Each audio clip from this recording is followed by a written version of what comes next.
সকাল সকাল রেডি হয়ে যাচ্ছিলাম আমি ক্যাটারিং কাজ করতে। আর আমার লাইফে প্রথমবার আজ আমি যাচ্ছি ক্যাটারিং এর কাজে।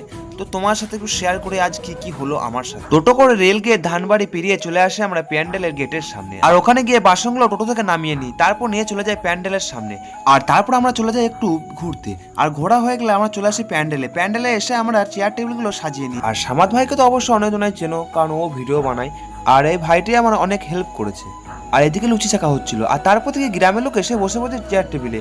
আর আমরা তাড়াতাড়ি করে খাইয়ে দাইয়ে আমরা নিজেরাও একটু খাওয়া দাওয়া শেষ করে নিই। আর তারপর চলে আসে বরযাত্রী। আর বরযাত্রীর পক্ষ থেকে দেখি অনেক নাচ গান হচ্ছে। আর তারপর আস্তে আস্তে প্যান্ডেলের ভেতর ঢুকে যায় অনেকজন। আর তারপর এখানে আমরা বরযাত্রীকে খাওয়ান দাওয়ান করিয়ে আমরা দেখি এখানে মেয়ে পক্ষ থেকেও নাচ গান করছে। তারপর আমরা কিছুক্ষণ রেস্ট নেওয়ার পর গ্রামের লোক দুপুরে খাবারের জন্য আস্তে আস্তে ঢুকে পড়ছে প্যান্ডেলের ভেতরে। তারপর আবার কি আস্তে আস্তে আমরা খাওয়াতে আরম্ভ করে দিলাম। আর অনেকক্ষণ ধরে গ্রামের লোককে খাওয়ানোর পর আমার হাতটা দেখি খুবই লাগছে।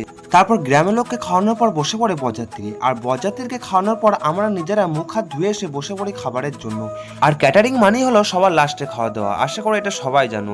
যাই হোক, তারপর খাওয়া দাওয়ার পর আমি বসে পড়ি একটি চেয়ারে, কারণ আমার হাতটা খুবই লাগছিল, কারণ আমার হাতটা কিছুদিন আগেই রিকভার হয়েছে। আর বাঁ হাতের ওপরে সবকিছু ভর থাকে আর ডান হাতে সার্ভ করতে হয়, আশা করি এটা সবাই জানো। আর তারপর টোটো করে চলে এলাম বাড়ি আসার আগে টোটোটাকে আমাদের মোড়ের সামনে করে দিই বাই বাই। দেখা হচ্ছে নেক্সট ভিডিও।